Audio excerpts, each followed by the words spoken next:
Hello, horror fanatics. It is your humble host of horror, the horror heathen, Benjamin Dutil of the Horror Heathen YouTube channel and South Jersey Horror Podcast. Today, I have two very special guests, Stephanie Hensley, the director of The Demons Within, and Cody Hesseling, the executive producer, also known as the Waddling Penguin Orderly. I'm not going to. Yes, sir. So, The Demons Within, the storyline goes is that inspired by true terrifying events, when demons infest the cell phone of a troubled teenage girl, her demonic possession soon follows, forcing her atheist parents to seek the help of a Catholic priest in order to survive the unspeakable evil taking over their lives. Starring the awesome Deborah Foreman, Vincent Ward, Ryan Lambert, Andre Gower, my favorite childhood heroes from way back in the day of the Monster Squad. Spencer Madison as Izzy and other mores. This movie was awesome. I'm very excited to talk to you two today. So, Same here. Stephanie, could you care to elaborate how this movie came to be? How was it produced? What gave you the idea? So Cody and I met like 5 or 6 years ago at a comic convention kind of toy show in Lima, Ohio, and JF Davis was a guest there, and he was talking to Cody really more so than me about a script that he had access to that he was wanting to direct, and we both were like, "Oh, well, should we film in Ohio?" Like and it kind of grew from there. It got shelved with COVID. Jeff was originally going to direct, and him and Cody had some momentum going, and then COVID happened and shut everything down for an extended period of time. And I think just with that shutdown, he kind of got burnout, which I understand. You have a project sitting, you're working on it, you have momentum, and then you have to shelf it because the whole world shuts down. Trying to get that momentum back is like banging your head against a brick wall. And I think he just got to a point that he kind of maybe felt like I've had enough. I've looked at this thing for years now and haven't been able to do anything. So he got a hold of Cody and asked Cody if I would be interested in coming back on board and potentially taking over the project as director. Cody can fill you in way more on that stuff because I was out of the loop on that. I just got a message one day like, "Hey,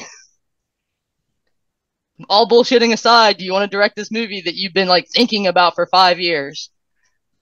Yeah, it kind of, just to, in a nutshell, how Stephanie said, we met at a convention. Jeff, I took him back to the airport. We talked about the script, and I basically said, dude, I'm a horror movie fan. I love movies in general. I really don't know what the hell I'd be doing at this point, but if you want to try to get this done in Ohio, I know I could probably hook you up with some locations in terms of like travel, stuff like that. My area, my family and extended family, like we could probably get this done for half or a quarter of the budget that you have listed in your mind there. And like I said, we kind of started out, we tried to do some local casting of characters. We did a few kind of impromptu audition type things and related to Jeff. And then we didn't hear anything for a while. Being that we're East Coast, West Coast is a challenge in and of itself. But then we kind of built some momentum. We had talked about some casting. We had kind of got some ideas between Jeff and I about who we'd want to put in certain roles, like the main roles, and like who we thought would fit well in like the smaller roles, and who we could go and approach from the genre itself to possibly kind of give us that horror star power, but also give them something that they can, just so it didn't come across like, oh, we just called this person so we could slap their name on the title card, and then like Stephanie said, we'd gained some momentum. We had, interested people, and COVID happened, and we basically didn't really discuss the project for almost a year and a half. It was like Jeff said, "Oh, we should probably try to shoot it in LA now with, some of the actors being West Coast actors. It'd be easier that way." So at that point, I was just going to go hang out with them for a couple days on set and kind of see what they were doing. And then March of last year, I got the email like, I'm burnt out. Can you approach Stephanie and see if she'd want to direct? And I'm like, okay. Like, I kind of knew deep down that I would get a yes, but I also was like, okay, I'm still just the location guy right now. Until you come work with me. Yeah, and then it was like, immediately, yes, let's do this. And then that's when the shitstorm kind of started. The late nights, basically we had to recast all but one role because of, those COVID related items, and the fact that if we were going to fly 7 people from the West Coast, that was our budget right there. So we could like fly them out, say, hey, what's up? And then send them back. Not shoot a film. Yeah, we basically recasted main roles. Which was cool. Like, yeah, it was cool for me because I literally, when I say I had no idea what I was doing, I literally had no idea what I was doing. But now, for me coming in to direct, it was neat to have. I liked having kind of that blank slate because obviously, every visionary has a different vision kind of thing, and I know the direction that I wanted to take the story wasn't the same direction Jeff wanted to take it. So when it came to the casting aspect, I had different things I wanted to pull for the characters to highlight their personalities and their arcs.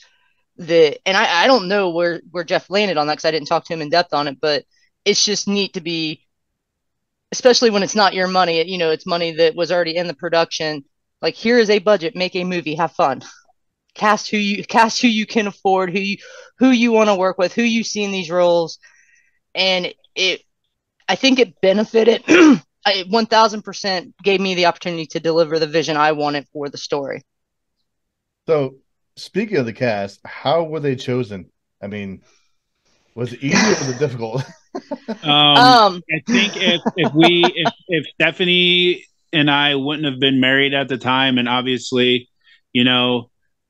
shared the same preferences in terms of spouses, we could probably pull off some kind of long-term, like, what word am I looking for? Civil union, maybe? I would say our list, like our top 3 for who we wanted in the roles, they matched. Yeah. Okay. I mean, Deborah was all Stephanie, but I'm like, I think any 80s kid, if you didn't crush on Deborah Foreman at some point, then you're not human. Oh, totally. I did when I was a kid.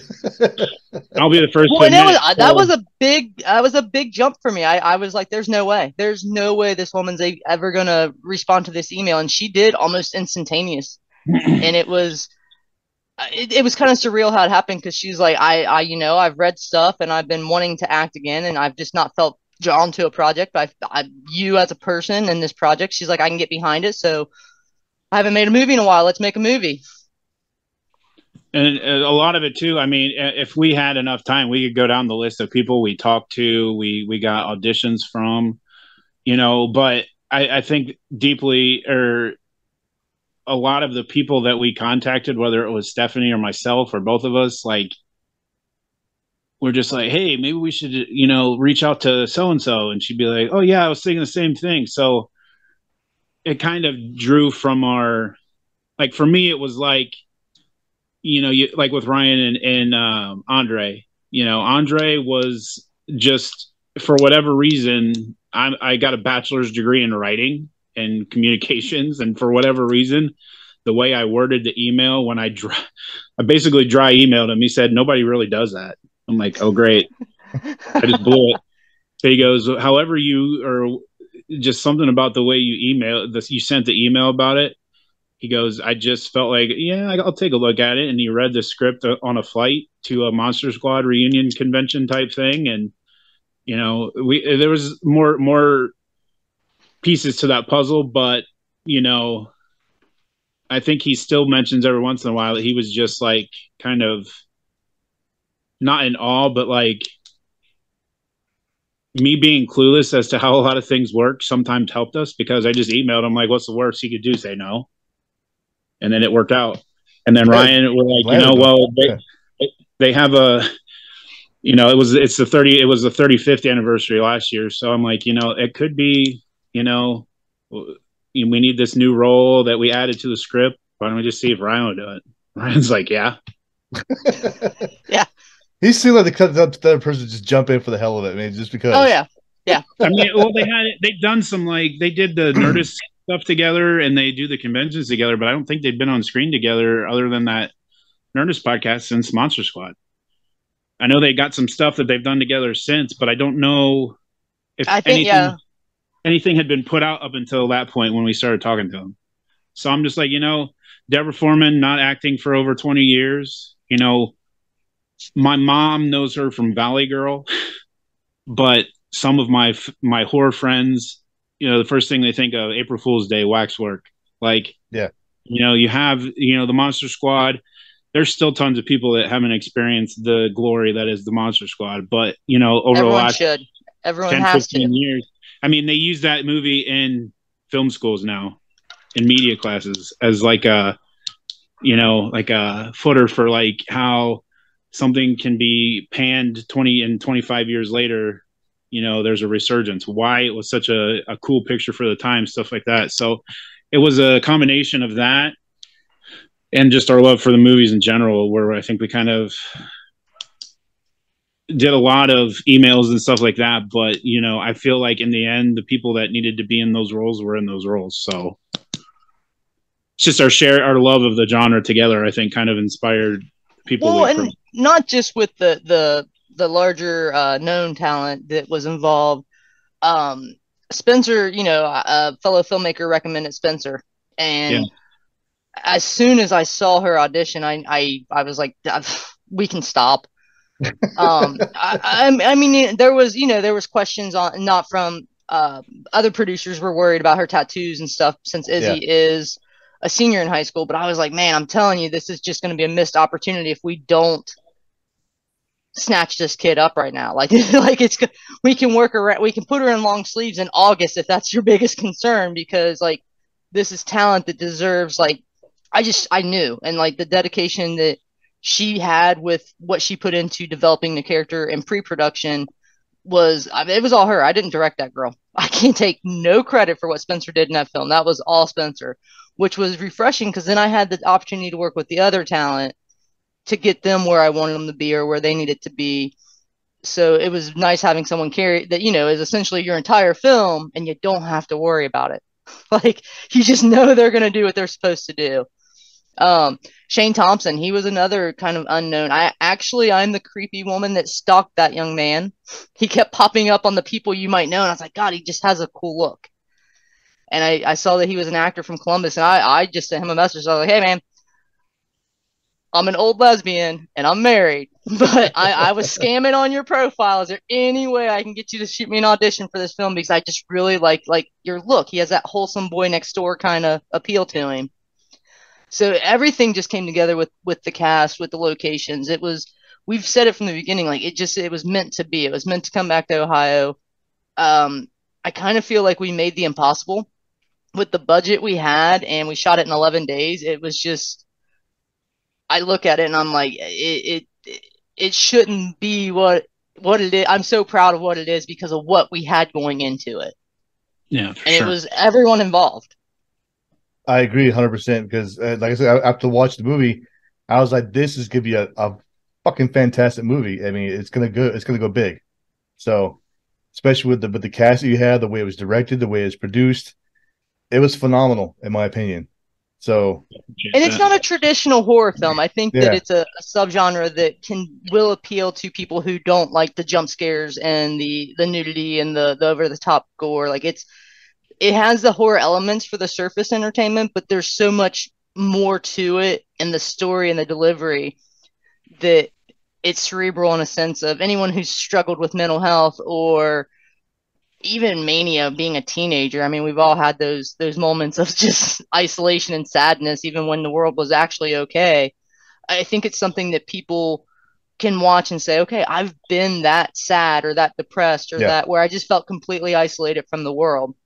And I'm hoping that, like I said, that it's a subgenre kind of, there's not very many films in that subgenre that don't have the jump scare or the CGI demon, or like the production value that, in my opinion, sometimes takes away from the emotional draw of the characters. Because I'll be honest, the Annabelle movie, I thought it was great until I saw the demon.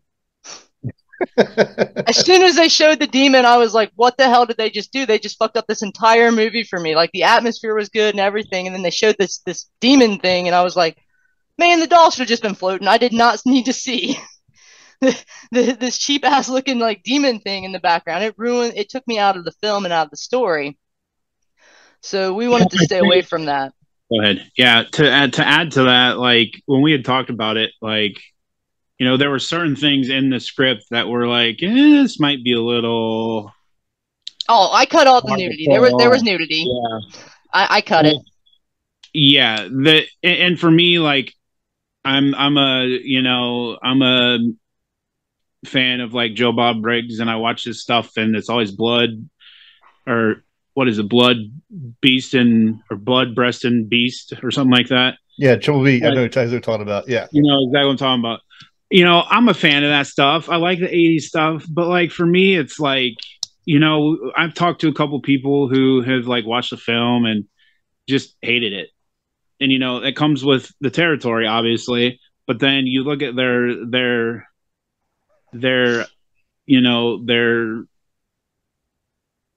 like their wheelhouse of the movies they enjoy. And there's three things that they have that our movie doesn't have: boobs, blood, and like shitty CGI'd beast. You know what I'm saying? So it's not everybody's cup of tea, but when, the people that it's really connected with, they've connected to Spencer's character for one or, multiple reasons: the absent family, the mental health aspect, the feelings of like loneliness, the body, I don't want to call it. I called it body horror when you're saying, but it, like the self mutilating and the cutting and the self harm.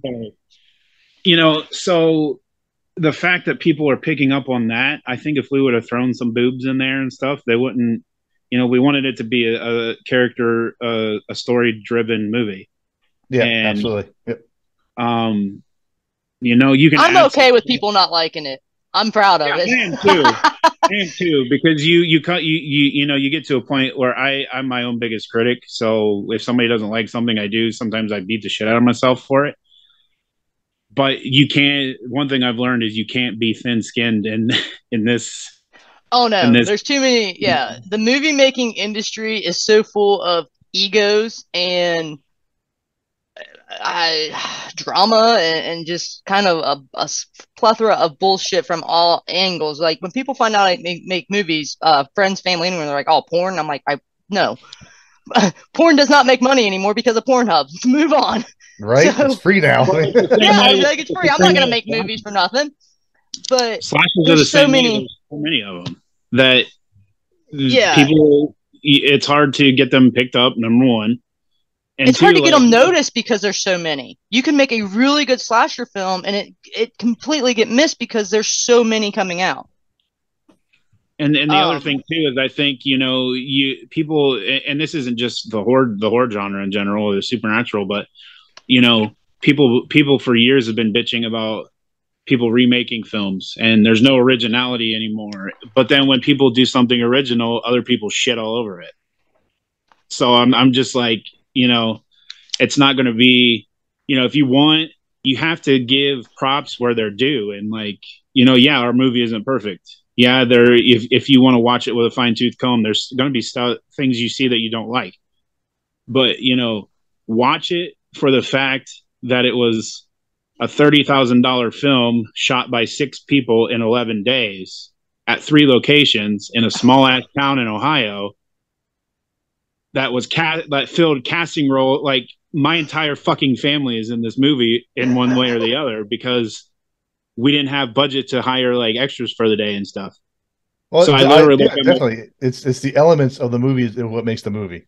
You have a great director, fantastic actors, and location is like mostly important. But like you said, you did all this within 11 days. I mean, and with the limited resources, it came out really fucking good. So we use the EMS team for an example because when we started talking about how we were going to pull that off, it was maybe we can get an EMS cot at like a secondhand store or something that looks like it, and we can put some fake the lights, flashing lights in the corner.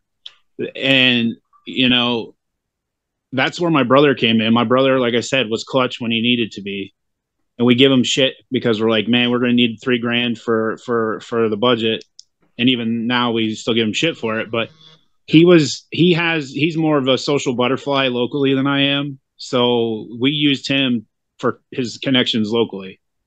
He got the EMS. The EMS turned out it was supposed to just be like a pull up in the driveway and imply that she's going on the bus and watch it drive away. It turned into 3 hours of shots. Of watching these people come in and do their job. Yeah, we're like, hey, you guys want to be in a movie? They're like, what? We're like, hey, come again. if you have the time, because they were active duty, they would have got a call. They would have had to leave, but for some reason they didn't get a call for 3 hours. We're like, you guys want to be in a movie? They're like, what do we got to do? We said, do exactly what you would do if you got a call for a psychiatric patient. And you've watched it, you've seen it. Yeah, and we've had people comment on how real it looks. Well, that's because there's two EMTs and a former police officer cop doing the stuff, you know, and just stuff like that didn't cost a dime. It just took support from the small town and asking, and it just upped the value.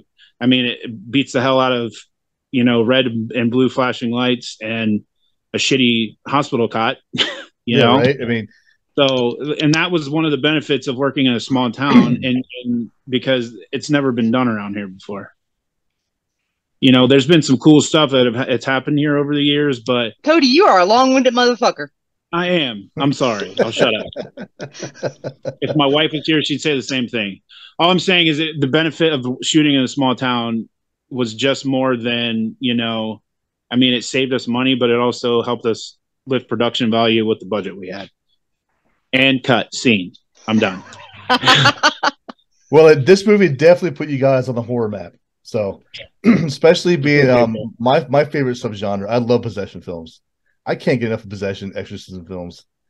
And the fact I love them if they're done right. Like, I've seen some that are kind of hack jobs, but then there are some that I'm like, that was a damn good. Like, it just I've seen a few that just resonate with me days after I've watched it. So yeah, that's kind of what we want to set out to do, is make a possession film that's you're still thinking about a couple days later. So when is this film due to be released? Or is it not? Or is that a secret right now? No. Again, that's something that's kind of fallen into my lap, and we are talking with distribution companies. We've been in contact with a few. We had the world premiere at the Vandale, which is the town we shot in, at the drive-in. That was a great turnout, a lot of fun.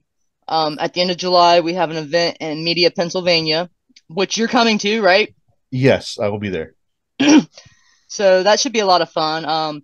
It's a cast and crew, a watch party, and then there's a meet and greet, and there's a special guest that I'm not allowed to announce yet. I don't know if I'm allowed to announce yet, but if you cross over the valley, this is not an April Fool's Day joke. This person will be in attendance, hanging out, watching, doing a meet and greet prior to the showing. So that's a pretty cool event.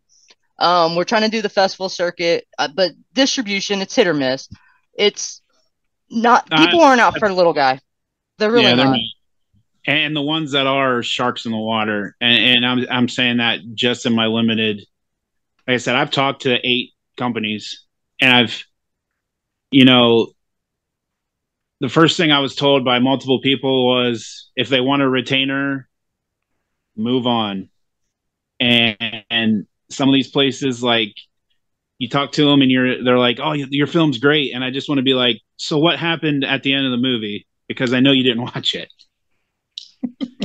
So my goal is send us your $4,000, send us your $6,000, and we'll sell your shit. But we want 48 months to do it.